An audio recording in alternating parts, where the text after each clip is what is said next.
आज आम आदमी पार्टी भुवनेश्वर कार्यकर्ता माने एवं सैनिक स्कूल अंचल स्थानीय आदिवासी माने मिलित भाव आंदोलन को ओल्लई सैनिक स्कूल पछपटे जो अलिया गदा दीर्घ दिन चली ता द्वारा पाखापाखि लक्षे 2 लाख जो आदिवासी अच्छा बहुत हैरान होती माने दूषित परिवेश दुर्गंध आउ गोटे प्रकार सेठी रहिबा असंभव हो जाउछ एवं यही अलिया गदा हटाइबा पई नागरिक समाज विभिन्न राजनैतिक दल दीर्घ दिन आंदोलन भी करछन्ती। सबुठ इंटरेस्टिंग कथा होची भारतीय जनता पार्टी नेता माने गोटे दिन अनशन रे बसिथिले अलिया गदा को हटाइबा पई कारण सैनिक स्कूल हैला ओडिशार गोटे गौरवमय प्रतीक गौरवर प्रतीक एवं सैनिक स्कूल को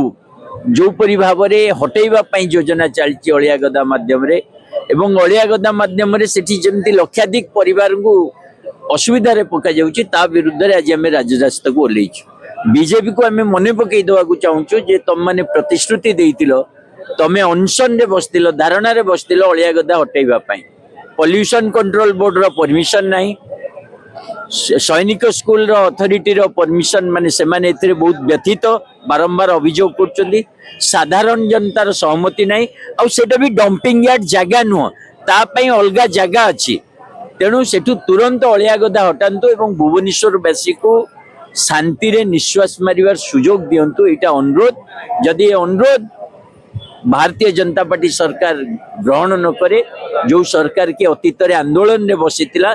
ताले आगामी दिन रे भुवनेश्वर वासी यार जवाब देवे भुवनेश्वर सचेतन जनता या विरुद्ध रे रास्ता को आउरी होले आपण कोन अनुभव करचंती जो समस्या सर्वसाधारण को समस्या पूरा भुवनेश्वर समस्या किंतु आधे दलमत निर्वाचन समस्त आपण साथ देवा दरकार बोले अनुभव करचंती नै इथे समस्त साथी देइचंदी आपण देखिबे नागरिक समाज भी या ऊपर आंदोलन करची स्थानीय बस्ती बासिंदा आंदोलन करचंदी स्थानीय आदिवासी किछि कोर्ट रे हाई कोर्ट रे केस भी करचंदी एवं ये समस्याटा गोटे राजनैतिक दलर नुह ये पूरा भुवनेश्वर वासींकर स्थानीय आदिवासी मान समस्या से आम कहूँ इवेन भारतीय जनता पार्टी भी आंदोलन करथिला से आम कहूँ या तुरंत निष्पत्ति निया जाऊ एवं ये अलिया गादी को हटा जाऊ भुवनेश्वर को रक्षा करा जाऊ भुवनेश्वर वासी को शांति रे बंचिबा को दिया जाऊ। सब्सक्राइब करने को आद्यम भूलु।